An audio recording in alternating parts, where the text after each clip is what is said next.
ఆరోగ్యశ్రీ సేవలను తక్షణమే కొనసాగించాలి. ఎన్నికల కోడ్ ఉండగా బంద్ చేస్తారా? పేదలు మానసిక ఆందోళనలో ఉన్నారు.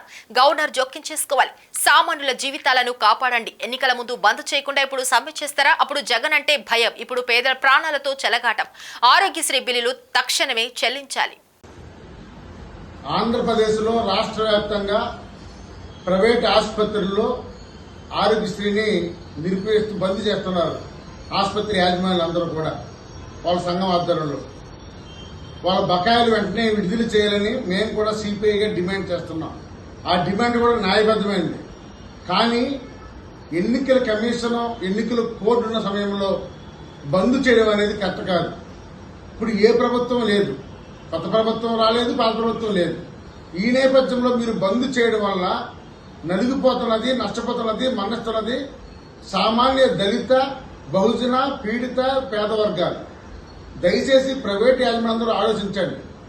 మీ బకాయిల కోసం మీరు కాకపోతే దశల వారీగా ఆందోళన చేయండి. కానీ ముందు ఆరోగ్యశ్రీని ఇమీడియట్లీగా కూడా కొనసాగించమని కోరుతున్నాం.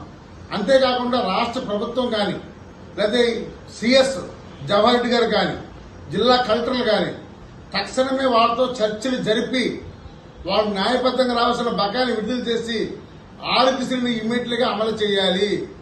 లేని పక్షంలో మాత్రం ప్రజలు చాలా ఇబ్బందులు పడుతున్నారు. ఇప్పటికే మా దృష్టికి వచ్చింది. అందుకని తక్షణమే ప్రభుత్వం గవర్నర్ కూడా జోక్యం చేసుకుని ఈ బకాయిలు విడుదల చేసి ఆరోగ్యశ్రీని ఇమీడియట్లీగా యథావిధిగా కొనసాగించాలని కోరుతున్నాం. తాటిపాక మధు, సిపిఐ జిల్లా కార్యదర్శి.